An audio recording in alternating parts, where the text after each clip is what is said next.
Diary Depresi. Kamu bisa mendengarkannya di YouTube dan Spotify. Halo semuanya, gue BW. Sekarang gue pengen cerita tentang kisah depresi gue waktu gue pacaran 5 tahun. Yang ternyata satu tahun terakhir di kita pacaran, dia ngedoain gue dan ternyata dia sudah lamaran saat kita masih punya status pacaran. Cerita ini dimulai 2007. Waktu lulus SMA,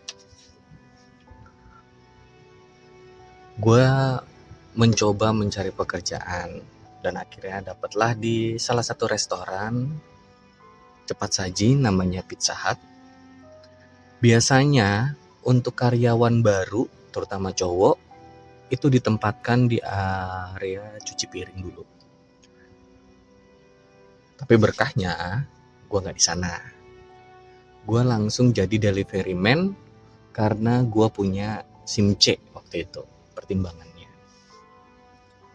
Ketika gue di delivery, tentunya isinya cowok semua kecuali orang yang bertugas mengangkat telepon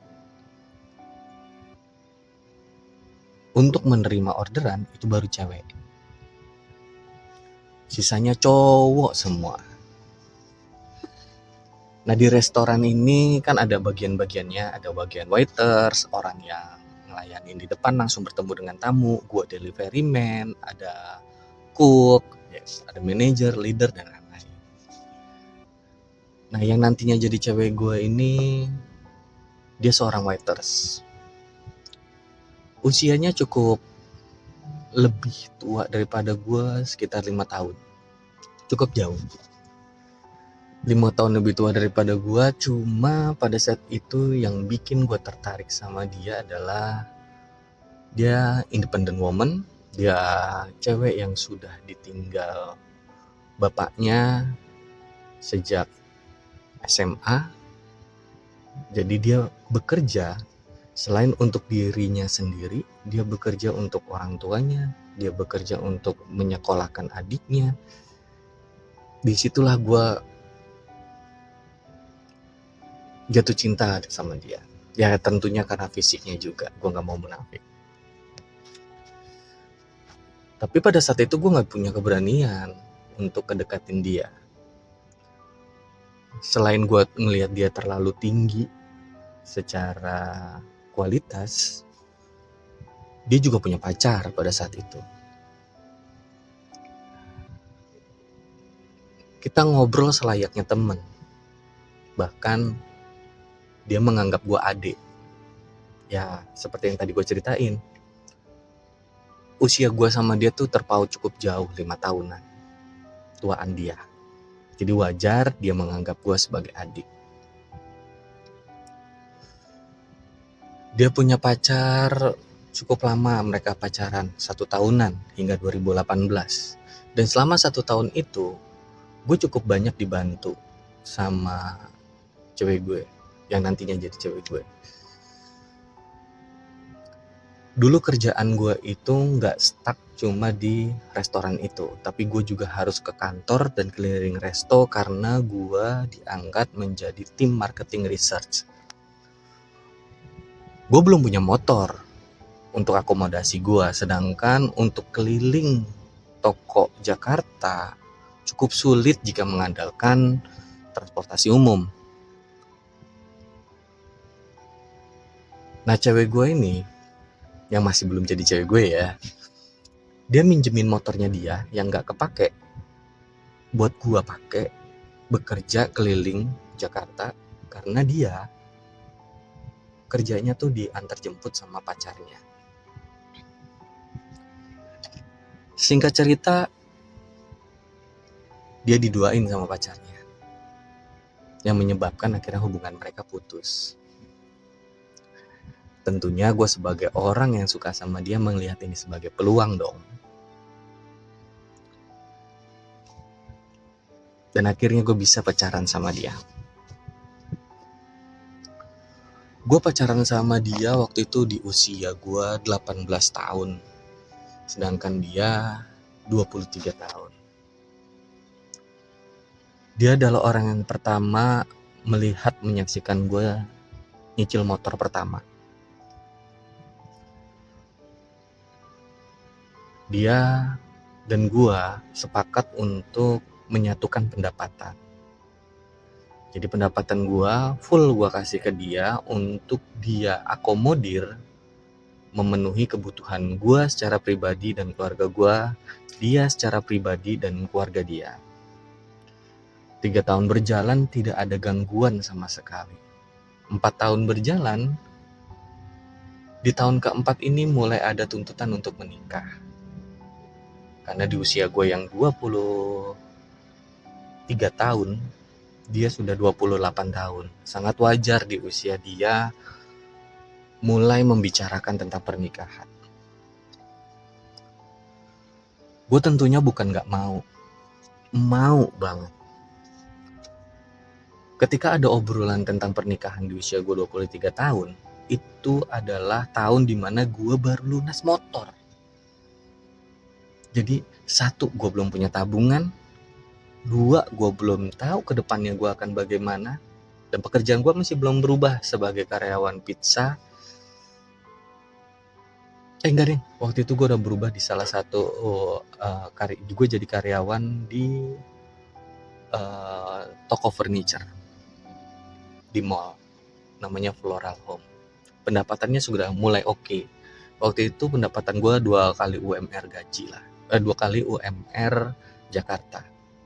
Sudah cukup oke, tapi kita tahu bahwa kalau untuk menikah, angkanya kan cukup besar untuk menjalankan pernikahan. Dan itu gue baru selesai cicilan motor. Otomatis kalau gue pada saat itu juga menikah, gue gak punya duit sama sekali. Tapi bukan gue menolak ketika ada obrolan itu. Jadi gue bilang, uang kamu yang tahu. Uang semua gaji aku, dari pertama kali gajian langsung aku kasih full kamu. Tolong simpan di situ, kamu simpan, kamu sisihkan untuk biaya kita menikah. Tentunya jauh dari cukup dengan dari pendapatan yang gue dapat sampai ke angka minimum untuk mengadakan acara pernikahan, itu kemungkinan 2-3 tahun kita baru bisa menikah. Sayangnya jalan keempat menuju ke 5 tahun, gue sempat menemukan SMS aneh di handphonenya. Waktu itu baru masih zaman SMS Asia ya. Handphone tuh yang lagi ngetren, selain lo punya GSM, XL, M3, Mentari dan lain-lain, lu juga punya handphone kedua Asia atau Flexi. Nah, gue menemukan di handphone Asia-nya dia ada SMS dari laki-laki yang cukup perhatian buat dia, yang gue agak aneh ketika membacanya. Disclaimer, gue sama dia tuh ketemu hampir tiap hari. Ketika gue masuk siang, gue pasti berangkat untuk nganter dia kerja. Dan ketika gue pulang kerja, gue pasti jemput dia karena dia udah pindah kerja di XX1, di mana jam kerjanya dia lebih pagi dan pulangnya lebih malam daripada gue. Jadi gue selalu punya waktu untuk jemput dia ataupun nganter dia, pasti. Jadi tiap hari literally kita pasti ketemu. Ketika gue menemukan SMS itu, gue mulai bertanya sama dia secara langsung, ini apa maksudnya? Jawaban dia tidak menanggapi. Karena beda ya sama chatting kan. Kalau chatting kan seperti yang di situasi sekarang kita bisa ngelihat historikalnya kan, obrolan apa aja yang terjadi. Kalau SMS kan pesan per pesan.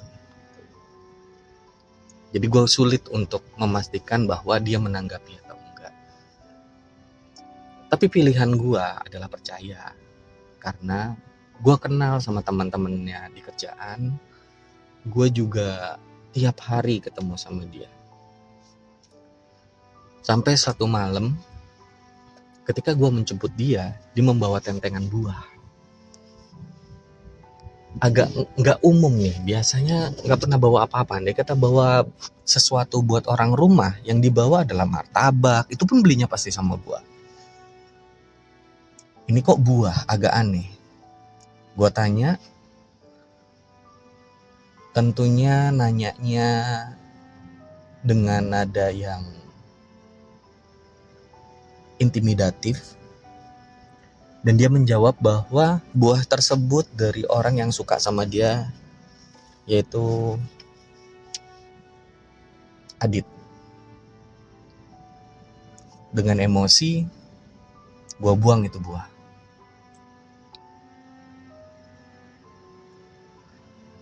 Enam bulan kemudian, antara masa pacaran 4 ke 5 tahun, gue ngeliat dia pakai cincin. Ketika gue bertanya, dia jawab dia beli sendiri. Gue gak akan melarang uang yang ada sama dia, entah itu pendapatan dari gue atau pendapatan dari dia, digunakan untuk apa. Dia beli perhiasan, dia beli buat kebutuhan keluarga dia, begitupun buat keluarga gue, begitupun buat gue pribadi. Gue gak pernah ada masalah. Ya udah, kamu bahagia, silahkan. Dan waktu itu gue menerima jawaban atas kehadiran cincin itu.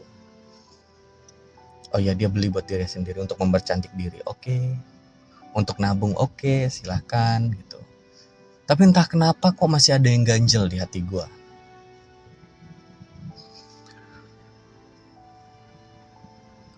Waktu gue berangkat nganterin dia kerja, gue mencoba bertanya dengan sangat baik. Tapi entah kenapa ketika gue bertanya kok hati gue agak sedih gitu. Bukan intimidatif seperti pertama kali gue bertanya waktu ada hal yang mencurigakan dia pulang bawa buah. Enggak, gue menanyakan dengan sangat lembut, dengan sangat baik. Bahkan hati gue tuh teriris ketika bertanya. Gue bertanya waktu kita berangkat kerja kurang lebih di antara jam 10 jam 11 siang. Kejadiannya di menuju parkiran Plaza Senayan. Gue tanya sama dia, jujur, dari mana kamu dapat cincin itu?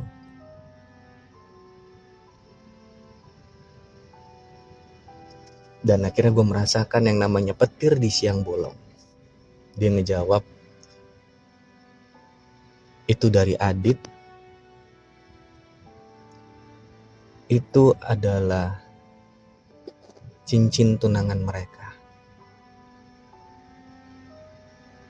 Dimana ternyata waktu itu ketahuan di bulan Februari ya. Ternyata di bulan Januari mereka melangsungkan lamaran, pertemuan antar keluarga. Yang dimana gue sangat terkejut. Hampir setiap hari gue sama dia, gue kenal sama keluarganya, gue kenal sama tetangga-tetangganya, tapi dia bisa melakukan lamaran tanpa sepengetahuan gue. Dan mereka akan menikah di bulan Agustus. Dan masih menjalani hubungan sama gue sampai bulan Februari.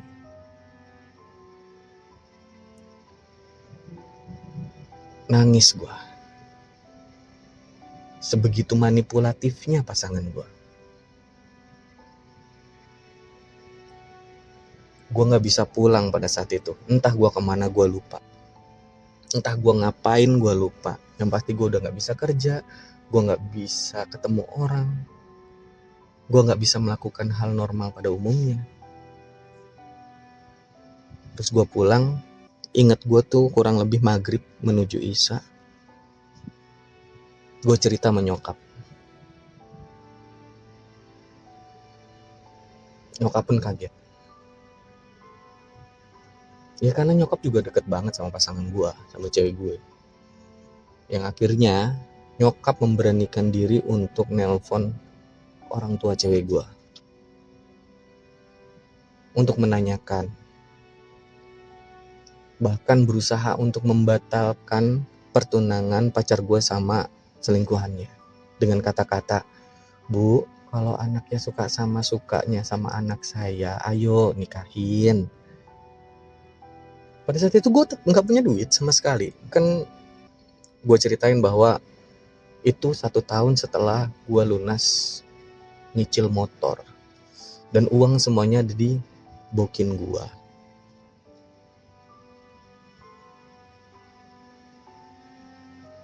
Kenapa nyokap gue berani untuk nikahin? Itu nyokap gue sampai rela, udah mama utangin buat kamu bisa nikah. Tapi sayangnya orang tua cewek gue bilang, ini udah tunangan bu, ini udah nentuin tanggal pernikahan, gak mungkin untuk dibatalkan. Ya, 5 tahun perjuangan gue hancur di bulan Februari.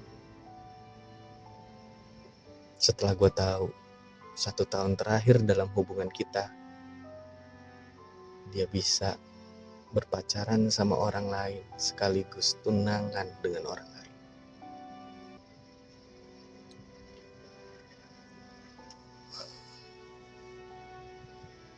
Ya, segitu aja cerita gue. Salah satu part hidup yang akan selalu gue ingat entah sampai kapan.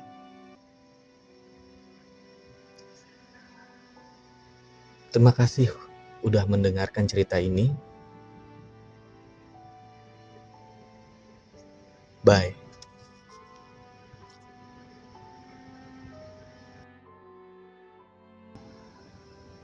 Bagikan cerita depresi kamu ke email Diary Depresi